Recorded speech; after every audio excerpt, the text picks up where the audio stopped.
নমস্কার বন্ধুরা, আমি সোলাঙ্কি আমার নীতিমূলক গল্পের আসর ও ভৌতিক গল্পের আসরে আমার ছোট ছোট ভাই বোন এবং আমার দাদা দিদিদের আরও একবার অনেক অনেক স্বাগত। যিনারা আমার প্রতিদিনের শ্রোতা বন্ধু, তিনাদের উদ্দেশ্য বলবো আমার তরফ থেকে অসংখ্য ভালোবাসা এবং ধন্যবাদ।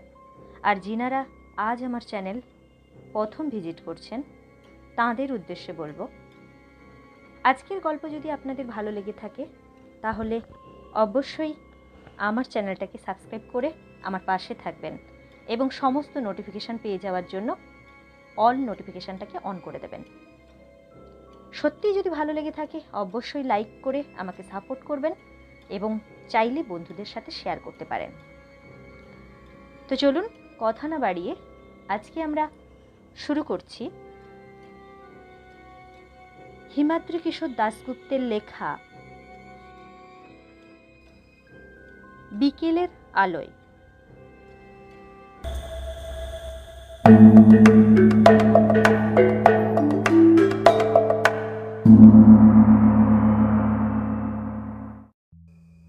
আজ নিয়ে ঠিক 90 দিন হলো গোমেজ ফিরল না। মনে মনে এই কথা বলে পকেট থেকে রুমাল বের করে চশমার কাঁচ মুছে লাঠি হাতে আবার হাঁটতে শুরু করলেন জন দাদু। পথের দুপাশে সার সার সমাধি, তার মধ্যে কয়েকটির বয়স কয়েকশো বছর। সমাধির ওপর শ্বেত পাথরের চাদরগুলো ভেঙে চুরে গিয়েছে, তার নিচ থেকে ইটগুলো উঁকি মারছে। সন্ধে নামবে আর কিছুক্ষণের মধ্যে। বেরিয়াল গ্রাউন্ডের উঁচু প্রাচীরের গা ঘেঁষে দাঁড়িয়ে থাকা গাছগুলোর ফাঁক দিয়ে পড়ন্ত সূর্যের আলো এসে পড়েছে সমাধির উপর দাঁড়িয়ে থাকা ক্রসগুলোর গায়ে। চারদিকে শান্ত পরিবেশ। ব্রিটিশরা যখন এদেশে এসেছিল সেই আমলের সমাধি এটি।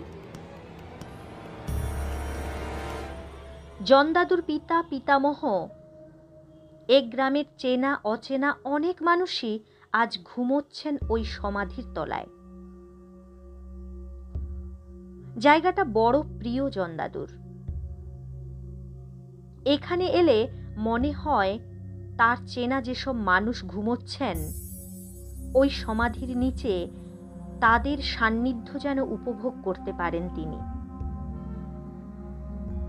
কত মুখ, কত স্মৃতি ভেসে ওঠে ঘষা কাঁচের আড়ালে ঢাকা জন দাদুর চোখে।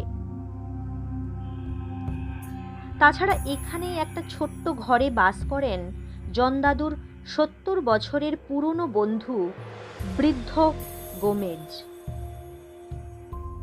বিশেষত তাঁর টানেই অনেক বছর ধরে রোজ বিকেলে এখানে হাজির হন জন দাদু। তিনি চলে যাওয়ার আগের দিনও প্রতিদিনের মতো বিকেল থেকে সন্ধে পর্যন্ত এখানে ঘুরে বেড়িয়েছেন তারা। যাওয়ার আগে তিনি বলে গিয়েছেন সপ্তাহ খানিকের মধ্যেই গোয়া থেকে ফিরে আসবেন, কিন্তু এখনো তিনি ফেরেননি। সমাধিক্ষেত্রে ঢোকার পর ডান পাশে যে ছোট্ট ঘরটা আছে, রোজ বিকেলে এসে সে ঘরটার দরজার দিকে বড় আশা নিয়ে তাকান জন দাদু। কিন্তু সে ঘর তালাবন্ধ থাকে। মনে মনে একবার হিসেব করে নেন ঠিক কতদিন হলো। তারপর আবার হাঁটা শুরু করেন। সন্ধে নামার আগে পর্যন্ত তিনি একবার ঘুরে বেড়ান বিরাট এই সমাধির ক্ষেত্রের চারপাশে। তারপর এই আশা নিয়ে ফিরে যান নিশ্চয়ই কাল বন্ধুর সঙ্গে দেখা হবে। গোয়ায় ভাইপোর বাড়ি থেকে নিশ্চয়ই ফিরে আসবেন তিনি। সেদিনও একলাই হাঁটতে লাগলেন জন দাদু। সমাধিক্ষেত্রের মাঝখান দিয়ে রাস্তা চলে গিয়েছে সামনের দিকে। কদিন হলো বর্ষা নেমেছে, এর মধ্যেই লম্বা লম্বা ঘাস জন্মে গিয়েছে রাস্তার পাশে আর সমাধিক্ষেত্রের ফাঁকে। গোমেজ নেই, তাই ঘাসগুলো পরিষ্কার করার লোকও নেই। গোমেজই এই সমাধিক্ষেত্রের রক্ষক। তিনি সমাধিক্ষেত্রের মাটি খোঁড়েন। এই স্মৃতির বাগানে যেসব ছোট বড় গাছ আছে তাদের পরিচর্যা করেন, জঙ্গল সাফ করেন। এক কথায় তিনিই হলেন এখানকার সবকিছু। হাঁটতে হাঁটতে জনদাদু এসে হাজির হলেন সমাধিক্ষেত্রের শেষ প্রান্তে। প্রাচীরের ধারে দুটো বিরাট দেবদারু গাছ কয়েক হাত দূরত্বে পাশাপাশি দাঁড়িয়ে আছে। তাদের বয়স মনে হয় জনদাদুর চেয়েও বেশি। ছেলেবেলা থেকেই গাছ দুটোকে একইভাবে দেখিয়ে আসছেন জনদাদু। পাশাপাশি ওই গাছ দুটোর নিচেই ঘুমোবেন দুই বন্ধু। এ ব্যাপারটা আগে থেকেই ঠিক করে রেখেছেন তারা। বয়স তো দুজনেরই কম হলো না, 80 পেরিয়ে গিয়েছে। দিন তো প্রায় শেষ হয়ে এলো। সেখানে এসে দাঁড়িয়ে পড়লেন জনদাদু। তাকালেন গাছগুলোর নিচে। একটা গাছের নিচে রয়েছে কাঠের পাটাতন, তার তলায় খোঁড়া রয়েছে একটি সমাধির গর্ত। গোমেজ আগে ভাগে তার নিজের জন্য খুঁড়ে রেখেছেন গর্তটা। এই বয়সেও তিনি এত সুন্দর গর্ত খোঁড়েন যে এ তল্লাটে এ কাজ তাঁর মতো কেউ করতে পারে না। মাস চারেক আগে তিনি এই গর্তটা খুঁড়েছিলেন। সেদিন জনদাদু তাকে জিজ্ঞেস করেছিলেন, তোমার কাজটা যে আগে ভাগেই সেরে রাখছো বড়। তার কথা শুনে গোমেজ বলেছিলেন, যদি তুমি আগে যাও তাহলে তোমারটা নয় আমি খুঁড়ে দেব, কিন্তু আমি যদি আগে যাই তাহলে আমারটা কে খুঁড়বে শুনি?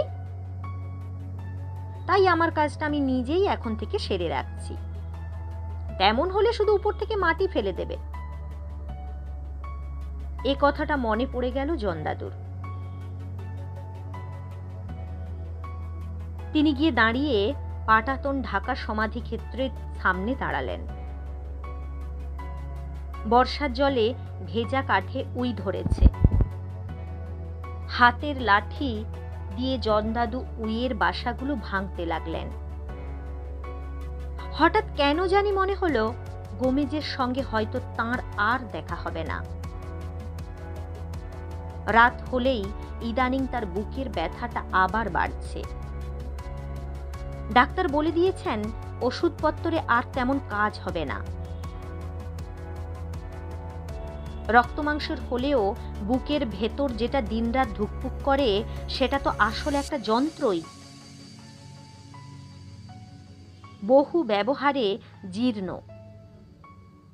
পুরনো ঘড়ির মতো টিকটিক করে চলতে চলতে একদিন থেমে যাবে। একবার থেমে গেলে এ ঘড়ি আর সারানো যায় না।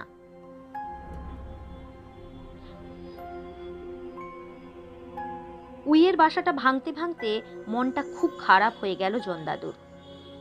সত্যি কি আর দেখা হবে না বন্ধুর সঙ্গে? ছেলেবেলা, কৈশোর, যৌবনের কত স্মৃতি জড়িয়ে আছে তার সঙ্গে। সেই কোন ছোটবেলায় গোয়া থেকে কিভাবে যেন এখানে এসে হাজির হয়েছিলেন গোমেজ। তারপর এখানেই তিনি জীবনটা কাটিয়ে দিলেন। একদিনের জন্য যিনি এই গ্রাম ছেড়ে অন্য কোথাও যাননি, তিনি কিনা তিনটে মাস ধরে নিখোঁজ। তিনি কি ভুলে গেলেন তার 70 বছরের পুরনো বন্ধু জনকে? উইয়ের বাসাটা ভাঙা হয়ে যেতে আরো কিছুক্ষণ বিষণ্ণ মনে সেখানে দাঁড়িয়ে রইলেন জনদাদু। সূর্য ডুবে গিয়েছে, আকাশে ছড়িয়ে আছে তার লাল আভা। চারপাশে যে বড় বড় গাছ আছে দিনের শেষে সেখানে নিজেদের বাসায় ফিরে আসছে পাখির দল। জনদাদু ফেরার জন্য এরপর হাঁটতে শুরু করলেন। ধীরে ধীরে হাঁটতে হাঁটতে যখন তিনি প্রায় গেটের কাছে এসে পড়েছেন, তখন তার কানে এলো টমের ডাক। দাদু, তুমি কোথায়? সন্ধে হয়ে গেল, এবার ফিরে চলো। টম নিতে এসেছে তাকে। বছর 14 বয়সের টম, দাদুর একমাত্র নাতি। খুব ভালোবাসে সে দাদুকে। রোজ বিকেলে সে মাঠে খেলতে যাওয়ার সময় দাদুকে এখানে দিয়ে যায়। ঘণ্টাখানেক পর খেলা শেষে ফেরার পথে দাদুকে বাড়ি নিয়ে যায়। আজ অবশ্য সে স্কুল থেকে দেরি করে বাড়ি ফেরায় দেরিতেই এখানে এসেছিলেন জনদাদু। টমের গলা শুনে জনদাদু বললেন, এই যে আমি এসে গিয়েছি। পাথরের স্তম্ভের ওপর ছাদ বসানো জীর্ণ ফটক দিয়ে বাইরে বের হওয়ার আগে আরও একবার গোমেজের ছোট্ট ঘরের বন্ধ দরজার দিকে তাকালেন জনদাদু। একটা বড় লোহার তালা ঝুলছে দরজায়। জল পড়ে মরচে ধরেছে শুধু তার গায়ে। সেদিকে তাকিয়ে একবার দুপাশে মাথা নাড়লেন জনদাদু। তারপর একটা দীর্ঘশ্বাস ছেড়ে ফটক পেরিয়ে সমাধি ক্ষেত্রের বাইরে বেরিয়ে এলেন। তাকে দেখেই টম জিজ্ঞেস করল, কি গোমেজ দাদু ফিরলেন? জনদাদু বিষণ্ণ মনে বললেন, না। টম দাদুকে সান্ত্বনা দেওয়ার জন্য বলল, দেখো, আজ না হয় কাল ঠিক ফিরে আসবেন। রোজই কথা বলে টম দাদুর মন ভালো করার জন্য, কিন্তু গোমেজের ঘরের তালাটা বন্ধই থাকে। তার কথা শুনে জনদাদু বললেন, তাই হবে হয়তো। এরপর দাদু আর নাতি মিলে হাঁটা শুরু করলেন বাড়ি ফেরার জন্য। দাদুকে নিয়ে টমের বাড়ি ফিরতে আধ ঘন্টা সময় লাগে। বর্ষাকাল। সমাধিক্ষেত্রের বাইরে বেরিয়ে একটু এগোবার পরই হঠাৎ কোথা থেকে যেন কালো মেঘ এসে আকাশ ঢেকে ফেলল। তার মিনিট 10 মধ্যেই বড় বড় ফোঁটায় বৃষ্টি নামল। দাদু আর নাতি যখন বাড়ি ফিরলেন তখন তারা একদম ভিজে চুপসে গিয়েছেন। সেদিন রাতেই খুব জ্বর এলো জনদাদুর। তার সঙ্গে বুকের ব্যথা। টমের ঠাকুরমা অনেক বছর আগেই মারা গিয়েছেন। সারা রাত তাঁর শিয়রে জেগে বসে রইলেন টমের বাবা মা। পরদিন সকালবেলা ডাক্তারবাবু এসে দাদুকে দেখে বললেন, তাঁর আর কিছু করার নেই। বেলা বাড়ার সঙ্গে সঙ্গে জনদাদুর অবস্থা আরো খারাপ হতে শুরু করল। সংজ্ঞা হারালেন তিনি। দুপুরের দিকে মিনিট খানেকের জন্য একবার জ্ঞান ফিরে এলো তাঁর। সেই সময় অস্ফুট স্বরে তিনি একবার বললেন, গোমেজ, কবে ফিরে এলে তুমি? তারপরেই আবার তিনি চোখ বুজলেন।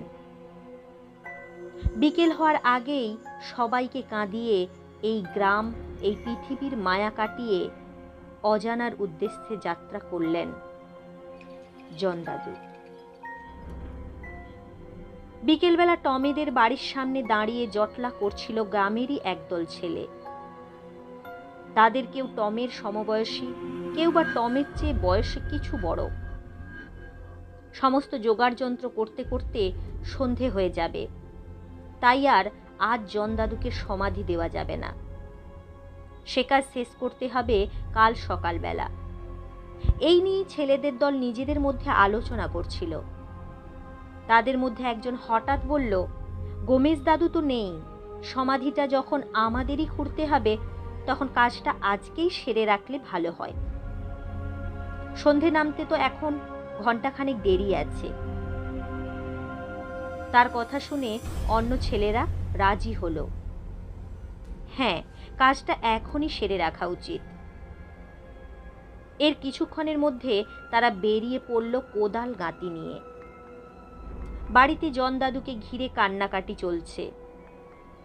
কেঁদে কেঁদে টমের চোখও ফুলে গিয়েছে। তার বাড়িতে থাকতে ভালো লাগছিল না। বাবা মার অনুমতি নিয়ে টমও চলল ছেলেদের দলের সঙ্গে। কিন্তু তারা সমাধিক্ষেত্র পৌঁছবার আগেই গতদিনের মতো হঠাৎই বর্ষার মেঘ ঢেকে গেল আকাশ। কেউ যেন কালি ঢেলে দিল আকাশের গায়ে। তারা যখন সমাধিক্ষেত্রের সামনে পৌঁছল তখন আকাশ ভেঙে বৃষ্টি নামল। বৃষ্টির হাত থেকে মাথা বাঁচানোর জন্য সকলে দৌড়ে গিয়ে আশ্রয় নিল প্রবেশ তোরণের ছাদের নিচে। জনা 8 ছেলে দেওয়ালের পিঠ ঠেকিয়ে পরস্পর গা ঘেঁষাঘেঁষি করে দাঁড়ালো বৃষ্টির ছাট থেকে বাঁচার জন্য। বৃষ্টি কিন্তু ক্রমশই বাড়তে লাগলো। তার সঙ্গে শুরু হলো ঝড় আর আকাশের বুক চিরে বিদ্যুতের ঝলকানি। বাজ পড়তে লাগলো। প্রচণ্ড বাতাসের ভিতরে বড় বড় গাছপালার মধ্যে মাথা নাড়তে লাগলো। যেন চারপাশে শুরু হলো মহাপ্রলয়। ছাদের তলায় দাঁড়িয়ে থাকলেও ছেলেরা পুরোপুরি বাঁচাতে পারল না নিজেদের। বাতাসে বৃষ্টির ছাট উড়ে এসে লাগতে লাগলো তাদের গায়ে। তারা যে কাজ করার জন্য এখানে এসে হাজির হয়েছে সে কাজ যে আর করা যাবে না তা বুঝতে পারল সবাই। কিন্তু বৃষ্টি না থামলে আর বাড়ি ফেরার উপায় নেই। বিশেষত যেভাবে বাজ পড়ছে তাতে তাদের আর কারো খোলা আকাশের নিচে যেতে সাহস হলো না। সময় এগিয়ে চলল। বিকেল গড়িয়ে কখন যে সন্ধে নামলো তা কেউ বুঝতেই পারল না। থকথক করে ঠান্ডায় কাঁপতে কাঁপতে বৃষ্টি থামার প্রতীক্ষা করতে লাগলো তারা।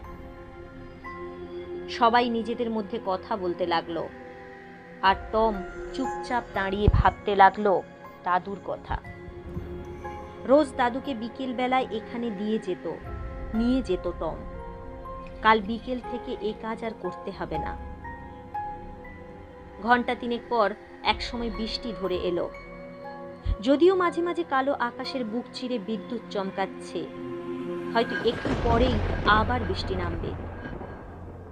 অন্ধকারের মধ্যে তো আর মাটি খোঁড়া সম্ভব নয়, কাজেই বৃষ্টি নামার আগে তাড়াতাড়ি বাড়ি ফিরতে হবে। চারপাশে জল জমে গিয়েছে। তার মধ্যে দিয়ে ছপ ছপ করতে করতে টম অন্যদের সঙ্গে পা বাড়ালো সমাধিক্ষেত্রের বাইরে যাওয়ার জন্য। ঠিক সেই সময় সমাধিক্ষেত্রের ভিতর দিক থেকে একটা অস্পষ্ট শব্দ ভেসে এলো টমের কানে। শব্দটা কানে গিয়েছিল টমের পাশে হাঁটতে থাকা একটা ছেলেরও। দুজনে থমকে দাঁড়িয়ে পড়ল। ও কিসের শব্দ? দুজনকে দাঁড়াতে দেখে অন্যরাও থেমে গেল। তাদের একজন টমকে জিজ্ঞেস করলো, কি হলো? টম বলল, কেমন একটা শব্দ শুনতে পাচ্ছি। তার কথা শুনে কান খাড়া করলো সকলে। হ্যাঁ, একটা শব্দ ভেসে আসছে সমাধিক্ষেত্রের শেষ প্রান্ত থেকে। শব্দটা কিসের তা বোঝার চেষ্টা করতে লাগলো সকলে। এত রাতে অন্য কিসের শব্দ হতে পারে এখানে? দলের মধ্যে যে 2-1জন একটু ভীতু গোছের ছেলে ছিল তারা হাত দিয়ে বুকে ক্রস আঁকল। একজন হঠাৎ বলল, সমাধি চোরের দল ঢোকেনি তো? গত মাসেই তো পাশের গ্রামের সমাধিক্ষেত্রের একটা গর্ত খুঁড়ে কারা যেন হাড়গুলো তুলে নিয়ে গিয়েছে শুনতে পেয়েছিলাম। এই খবরটা ছেলেদের মধ্যে আরো কয়েকজনের জানা। কাজেই সমাধি চোরের কথাটা বাকিরা কিন্তু উড়িয়ে দিতে পারল না। শব্দটা হয়েই চলেছে। একজন বলল, তাহলে চল দেখা যাক না ব্যাপারটা কি। অন্য একজন বলল, কিন্তু যদি চোরের কাছে হাতিয়ার থাকে? আর একজন একথা শুনে বলল, আমাদের কাছেও তো গাঁইতি কোদাল আছে, এত ভয়ের কি আছে? মিনিট 2 আলোচনার পর শেষ পর্যন্ত তারা সিদ্ধান্ত নিল একবার দেখে নেওয়া যাক ব্যাপারটা। সন্তর্পণে কোদাল গাঁতি নিয়ে অন্ধকারে তারা এগোতে লাগলো শব্দের দিকে। টমের বাড়ি ফিরে যাওয়ার ইচ্ছে ছিল, কিন্তু অগত্যা সেও সকলের পিছু পিছু হাঁটতে শুরু করলো। প্রচণ্ড বৃষ্টিতে মাটি ভিজে গিয়েছে, পা বসে যাচ্ছে কাদা মাটিতে। দুপাশের ছোটখাটো গাছ ঝোপঝাড় নুয়ে পড়েছে পথের মধ্যে। চারপাশে জমাট অন্ধকার, শুধু মাঝে মাঝে যখন বিদ্যুৎ চমকাচ্ছে তখন তার আলোয় আবছা ফুটে উঠছে সমাধিক্ষেত্রের মাথার উপর, জেগে থাকা সাদা পাথরের ক্রসগুলোর ওপর। জলকাদা আর ঘাসের জঙ্গল ভেঙে টমেরা এগোতে লাগলো। কিছুক্ষণ পর তারা বুঝতে পারল শব্দটা ভেসে আসছে সমাধিক্ষেত্রের শেষ প্রান্ত, যেখানে দেবদারু গাছ দুটো আছে তার কাছ থেকে। ওই জায়গাতেই তো জন দাদুর এক সমাধির গর্ত খোঁড়ার কথা। আরো কয়েক পা সেদিকে এগোবার পর তারা এও বুঝতে পারল শব্দটা আসলে মাটির ওপর কোদাল চালানোর শব্দ হচ্ছে। ঝপ ঝপ শব্দে দ্রুত মাটি কেটে চলেছে কেউ। কে ওখানে? ধীরে ধীরে এগিয়ে সকলেই গিয়ে দাঁড়ালো একটা গাছের মোটা গুঁড়ির আড়ালে। অন্ধকারের মধ্যে দেবদারু গাছের নিচে একটা অস্পষ্ট অবয়ব চোখে পড়ল টম এবং তার সঙ্গীদের। যে দেবদারু গাছের নিচে জন দাদুর জন্য গর্ত কাটার কথা, সেখানেই মাটি খুঁড়ে চলেছে লোকটি। গাছের আড়ালে দাঁড়িয়ে সবাই ভাবতে লাগলো, লোকটি কে? টমের দিকে পিছন ফিরে মাটি কাটছে সে। হঠাৎ একটা ঘটনা ঘটল। একটা ছেলে ভালো করে দেখার জন্য একটু সরে দাঁড়াতে গিয়ে কাদা মাটিতে পা পিছলে ধপ করে মাটিতে পড়ে গেল, আর তার সঙ্গে সঙ্গে থেমে গেল মাটি কাটার শব্দ। টমের মনে হলো যেন ফিরে দাঁড়ালো লোকটি। ঠিক সেই মুহূর্তে অন্ধকার আকাশের বুক ছিঁড়ে বিদ্যুৎ চমকালো। তার আলোয় মুহূর্তের জন্য সামনের অন্ধকার কেটে গেল। টমেটা দেখতে পেল তাদের দিকে তাকিয়ে আছে কোদাল হাতে দীর্ঘদেহী এক লোক। তার মাথার চুলগুলো শনের মতো সাদা, ঘাড় থেকে হাঁটুর নিচ পর্যন্ত নেমে আসা কালো কোটটা বৃষ্টিতে ভিজে গায়ের সঙ্গে লেপ্টে আছে। একটা মুহূর্ত মাত্র, কিন্তু তার মধ্যেই টম চিনে ফেলল তাকে। সে বলে উঠল, আরে ইনি যে গোমেজ দাদু। টমের কথা শেষ হতে না হতেই কাছের কোথাও যেন প্রচন্ড শব্দে একটা বাজ পড়ল। কেঁপে উঠল ছেলেদের দল। টম এবার চিৎকার করে বলল, গোমেজ দাদু, কবে ফিরলেন আপনি? তার কথার কোনো উত্তর এলো না, শুধু অন্ধকারের মধ্যে মাটির উপর কোদাল চালাবার শব্দ শুরু হলো আবার। টম আবারও একই প্রশ্ন করল, কিন্তু এবারও সে কোনো উত্তর পেল না। কিছুক্ষণ অন্ধকারের মধ্যে চুপচাপ দাঁড়িয়ে রইল সকলেই। আবার বৃষ্টির ফোঁটা গায়ে পড়তে শুরু করলো। বৃষ্টি বাড়লে আর বাড়ি ফেরা যাবে না। তাছাড়া গোমেজ দাদু যখন ফিরে এসেছেন তখন আর কোনো চিন্তা নেই। কাজেই সকলে এরপর বাড়ি ফেরার জন্য পা বাড়ালো। বাড়ি ফিরে টম খবর দিল গোমেজ দাদু ফিরে এসেছেন। সেদিন মাঝরাতে ঘুম ভাঙতে একলা ঘরে খাটের উপর উঠে বসল টম। পাশের ঘরে তখন জন দাদুর মৃতদেহের কাছে বসে তন্দ্রায় ঢুলছেন অবসন্ন টমের বাবা মা। বাইরে আকাশে তখন মেঘ কেটে গিয়েছে। খোলা জানালা দিয়ে চাঁদের আলো এসে পড়েছে ঘরের মেঝে। খাটে উঠে বসে জানালার বাইরে তাকালো টম, আর তখনই সে দেখতে পেল তাকে। জ্যোৎস্নায় ভেসে যাচ্ছে বাইরেটা। সেই আলোয় টমেদের বাড়ির বাইরে কয়েক হাত দূরে ছোট্ট কাঠের বেড়ার ওপাশে রাস্তায় দাঁড়িয়ে আছে গোমেজ দাদু। তার পরনে সেই লম্বা চুলের কোট। চাঁদের আলোয় তার মাথা ভর্তি সাদা চুল যেন আরও বেশি সাদা দেখাচ্ছে। তিনি চেয়ে আছেন টমেদের বাড়ির দিকে। এত রাতে ওভাবে ওখানে দাঁড়িয়ে রয়েছেন কেন? ঘরের ভিতর থেকে তন্দ্রাচ্ছন্ন চোখে তার দিকে তাকিয়ে রইল টম। গোমেজ দাদু একইভাবে দাঁড়িয়ে রইলেন। মিনিট খানেকের মধ্যে টমের চোখের পাতা আবার বুজে এলো। বিছানায় শুয়ে পড়ল টম। পরদিন বেলা 10টা নাগাদ জন দাদুর কফিন নিয়ে সব যাত্রা রওনা হলো সমাধিক্ষেত্রের উদ্দেশ্যে। ভোরবেলায় একজন লোককে সমাধিক্ষেত্রে পাঠিয়েছিলেন টমের বাবা। সে ফিরে এসে খবর দিয়েছেন যে দেবদারু গাছের নিচে সুন্দরভাবে একটা গর্ত খুঁড়ে রাখা আছে, কিন্তু সে গোমেজ দাদুকে সমাধিক্ষেত্রের ভেতর কোথাও দেখতে পাননি। সব যাত্রা একসময় এসে পৌঁছলো সমাধিক্ষেত্রে। ফটক দিয়ে ভেতরে ঢুকতে টমের নজর পড়ল গোমেজ দাদুর ঘরের দরজায়। ভারী লোহার তালাটা সেখানে একইভাবে ঝুলছে। বর্ষার জলে মরচে ধরেছে তালায়। কফিন নিয়ে সকলেই এসে হাজির হলো দেবদারু গাছের দুটোর নিচে। সামনেই সুন্দরভাবে কেটে রাখা গর্ত। এ গর্ত গোমেজ দাদুরই হাতের কাজ, তাতে কোনো সন্দেহ নেই। এত নিখুঁত গর্ত তিনি ছাড়া আর কাটবেন বা কে? কিন্তু তিনি গেলেন কোথায়? কয়েকজন তাকে খুঁজতে শুরু করলো সমাধিক্ষেত্রের চারপাশে। না, তাকে পাওয়া গেল না। বেশ কিছুক্ষণ তার জন্য অপেক্ষা করলো সকলে। যদি তিনি শেষবারের জন্য দেখতে আসেন কফিনে শায়িত তার বন্ধুকে। একসময় আকাশের কোনায় আবার মেঘ জমতে দেখা গেল। আর অপেক্ষা করা যাবে না, বৃষ্টি নামলেই সব কাজ পণ্ড হয়ে যাবে। কাজেই জন দাদুকে শেষবারের মতো দেখে নিয়ে কফিনের মুখে ঢাকা দেওয়া হলো। সকলে চোখের জলের সঙ্গে কফিনে ধীরে ধীরে নেমে গেল মাটির গভীরে। এরপর ঝপাঝপ শব্দে মাটি ফেলতে লাগলো গর্তের ভেতরে। আকাশ ক্রমেই কালো হয়ে আসছে। সব যাত্রার সঙ্গে যারা এসেছিল তাদের অধিকাংশই রওনা হয়ে গেল বাড়ি ফেরার জন্য।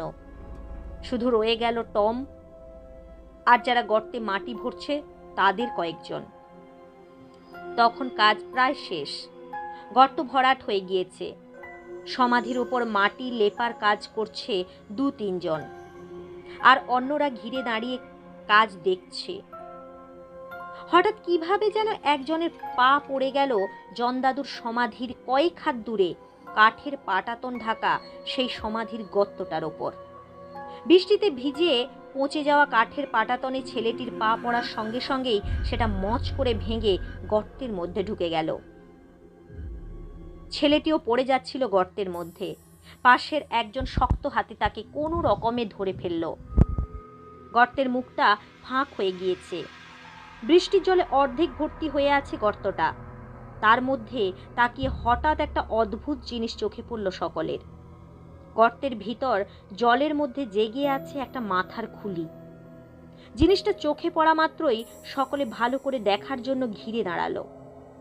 দেখে বোঝা যাচ্ছে কফিন বাক্স ছাড়াই শরীরটাকে শোয়ানো হয়েছিল গর্তের মধ্যে। দাঁতের পাটিগুলো স্পষ্ট বোঝা যাচ্ছে। টম একটা জিনিস লক্ষ্য করলো, তার উপরের পাটির সামনের দুটো দাঁত সম্ভবত সোনা দিয়ে বাঁধানো। জলে ধুয়ে সেগুলো মৃদু চিকচিক করছে। কিন্তু এ গর্ত তো গোমেজ দাদু নিজের জন্য খুঁড়ে রেখেছিলেন। এই মৃতদেহটা এখানে এলো কি করে? নিজেরা আলোচনা করে শেষ পর্যন্ত মনে হলো ফাঁকা সমাধি দেখতে পেয়ে অন্য কোনো জায়গার লোকজন হয়তো সুযোগটাকে কাজে লাগিয়েছে। মৃত ব্যক্তির হয়তো তেমন কোনো লোকবল ছিল না। কাজেই যারা সমাধি দিতে এসেছিল তারা দায়সারাভাবেই কাজটা করে গিয়েছে। অথবা অন্য কোনো জরুরি কাজ ছিল তাদের, তাই কোনো রকমে মাটি দিয়েই সমাধির উপর কাঠের পাটাতন আগের মতো চাপা দিয়ে গিয়েছে, যাতে বাইরে থেকে কেউ বুঝতে না পারে।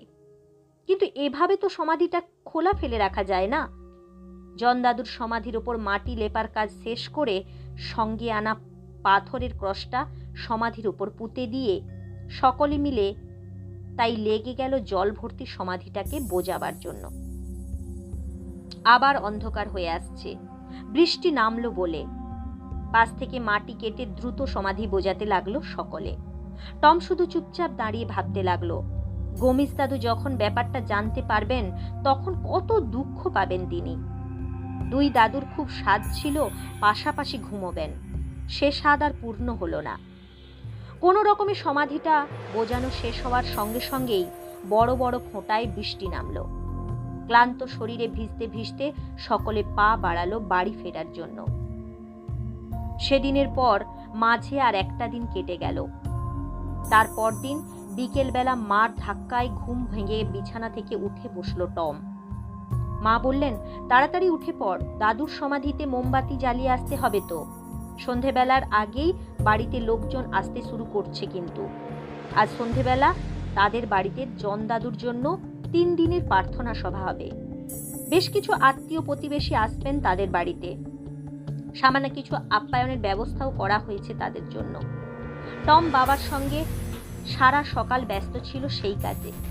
শেষ দুপুরে সে বিছানায় এসে শুয়েছিল।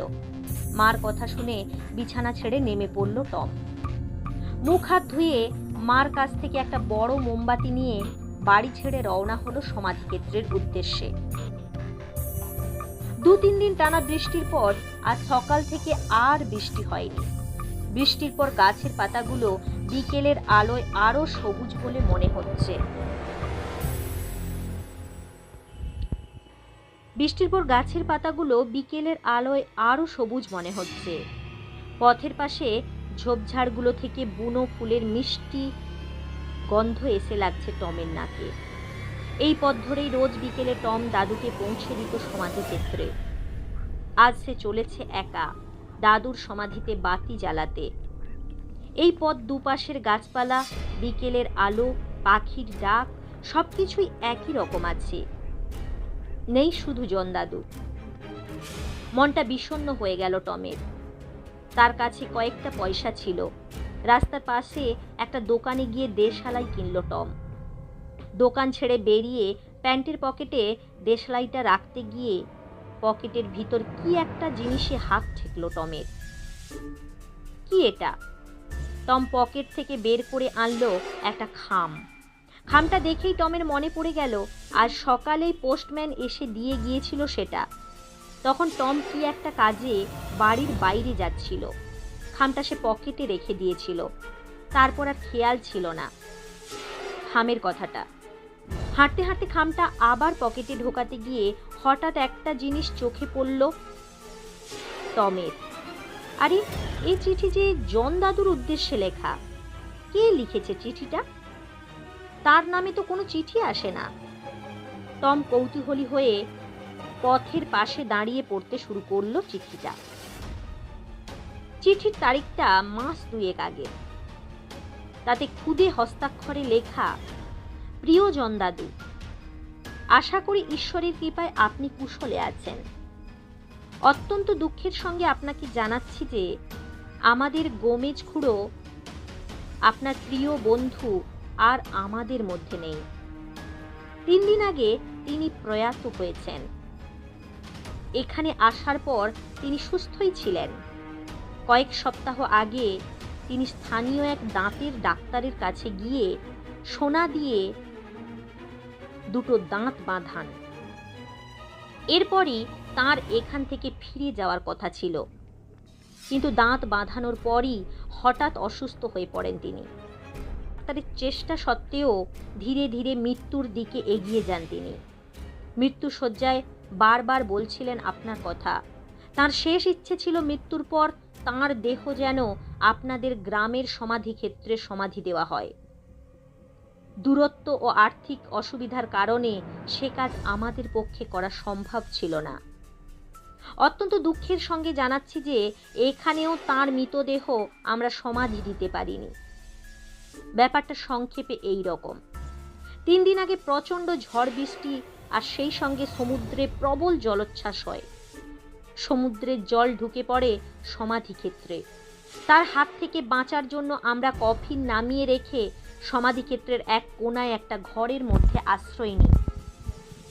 কিছুক্ষণ পর ঝড় বৃষ্টি একটু কমলে আবার ফিরে গিয়ে দেখি কফিন বাক্সটা কাত হয়ে পড়ে থাকলেও গোমেজ খুড়োর শরীর আর তার মধ্যে নেই।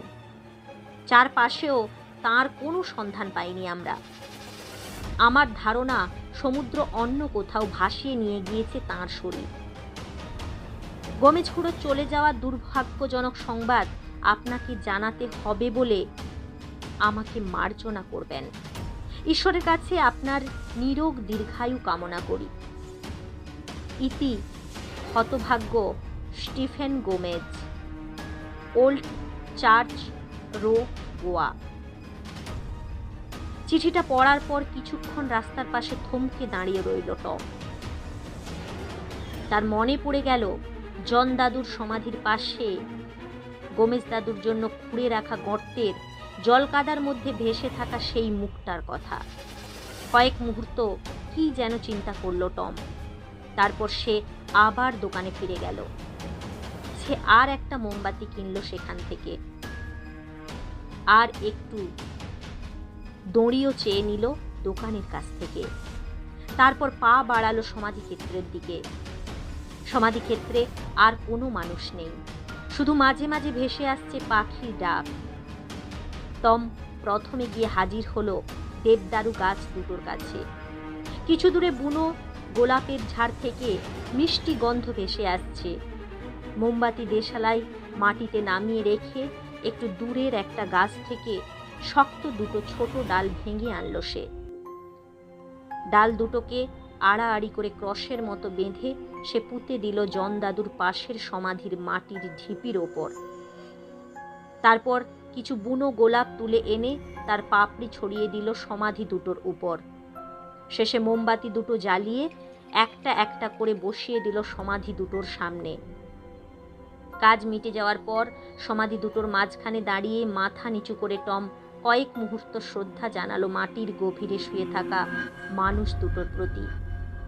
তারপর পা বাড়ালো ফিরে যাওয়ার জন্য। ধীরে ধীরে হাঁটতে হাঁটতে টম এসে হাজির হলো সমাধিক্ষেত্রের বাইরে যাওয়ার জন্য তোরণের সামনে। বাইরে পা রাখার আগে সে শেষবারের জন্য একবার ফিরে তাকালো দূরের দেবদারু গাছ দুটোর নিচে। বাতাসে মৃদু মৃদু দুলছে গাছ দুটো।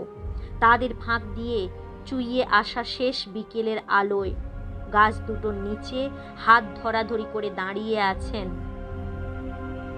দুজন বৃদ্ধ মানুষ। তারা যেন হাসছেন টমের দিকে তাকিয়ে। টম তাদের দিকে তাকিয়ে হাত জোড়ো করে মাথা ঝুঁকিয়ে প্রণাম জানালো।